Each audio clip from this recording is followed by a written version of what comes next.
Good morning. It's Rodrigo, real estate broker. And my topic for today is about real estate prospecting.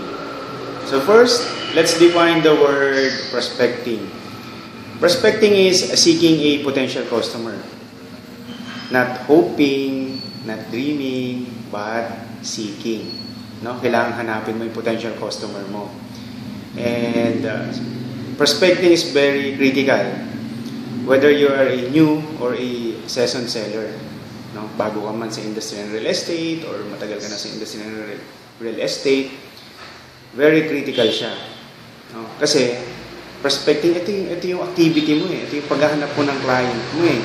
Kung matagal ka na sa industry, kung titigil mo yung activity mo in prospecting, so most probably wala kang inquiries, wala kang tripping. Baka hanapan ka ng lead mo, hanapan ka ng manager mo, hanapan ka ng broker mo, na kasi benta mo ngayon. Wala kang benta, ibig sabihin, wala kang activity, wala kang prospecting activity. So kung bago ka pa lang sa industry ng real estate, pero yung commitment mo naman, no, naka 100% ka to your prospecting activity, most probably magkakaroon ka ng maraming inquiries, no? Then inquiries to tripping to closing, and who knows, maging top seller ka for the month or for the year because of your commitment to prospecting. And ituloy-tuloy lang ang prospecting. No? Ulitin ko lang, no? Prospecting is a continuous process, and isa pa na mahalagang parte o mahalagang sangkap ng prospecting is the qualifying. No? Kinakailangan ang isang seller, no? Ang real estate seller, magaling din sa qualifying. Kailangan maalam siya, no? Paano ba i-qualify yung client? No? Paano ba i-qualify yung prospect? Unang-una, does the lead or the prospect have the need or want? Meron ba siyang pangangailangan? Pangalawa, does the lead have the ability to pay? Meron ba itong kakayahan? Income capable ba siya?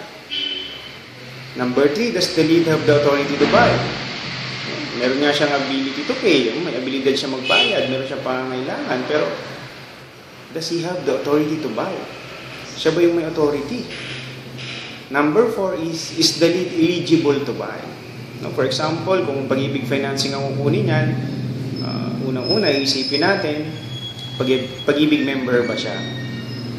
Ilang months na ba yung contribution niya? May salary loan ba siya? Calamity loan? Ito kasi magiging factors eh. Kung bakit nadi-deny, bakit nadi-disapprove, o bakit natatagalan yung pag-process ng housing loan. Kasi nga, doon sa contribution niya, may salary loan pala siya, may calamity loan siya. And kung ma-qualify natin mabuti yung client, maganda na yung batting average natin pagdating sa tripping or closing kasi na-qualify na natin siya.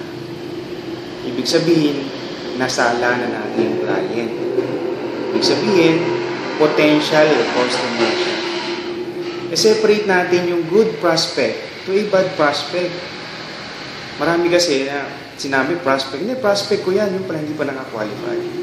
So, i-separate natin. Bad prospect, ito yung mga hindi pa sila talaga pabili ngayon. Pero pabili sila.